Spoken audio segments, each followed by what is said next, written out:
అందరికీ నమస్కారం. నా పేరు Prasanna. Welcome to my channel Prasanna జున్ను వ్లాగ్స్. Mutton curry. మీలో ఎంతమందికి మటన్ కర్రీ అంటే ఇష్టం?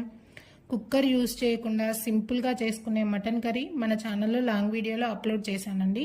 నా నేమ్ కింద ఆ వీడియో లింక్ ఇస్తాను. ఇంట్రెస్ట్ ఉంటే ఒకసారి వెళ్ళి చూడండి. అలాగే మన ఛానల్ని ఫస్ట్ టైం చూస్తున్నట్లయితే సబ్స్క్రైబ్ చేసుకోండి. చాలామంది వీడియో చూస్తున్నారు కానీ సబ్స్క్రైబ్ చేసుకోవట్లేదు. మీరు చేసే ఒక లైక్ అండ్ సబ్స్క్రైబ్ నాకు ఎంతో మోటివేషనల్గా ఉంటుంది. ఎక్కువ మసాలా యూస్ చేయకుండా చిన్నపిల్లలు కూడా ఈజీగా తినేలాగా చేశానండి. ఒకసారి వెళ్ళి చూడండి. అలాగే నెక్స్ట్ లాంగ్ వీడియోలో ఈ రెయినీ సీజన్లో ఖచ్చితంగా తినాల్సిన ఒక రెసిపీ చూపిస్తానండి. తప్పకుండా చూడండి. ఆ వీడియో రేపు అప్లోడ్ చేస్తానండి. మటన్ ఫ్రెష్గా ఉంటే ఎంత సింపుల్గా చేసినా కర్రీ అద్దరిపోతుంది. 2-3 డేస్ నిల్వ ఉన్నది తెచ్చి చేస్తే నువ్వు ఎంత కష్టపడి చేసినా అసలు టేస్ట్ అనేది బాగోదు. నాకైతే అలా అనిపిస్తుంది.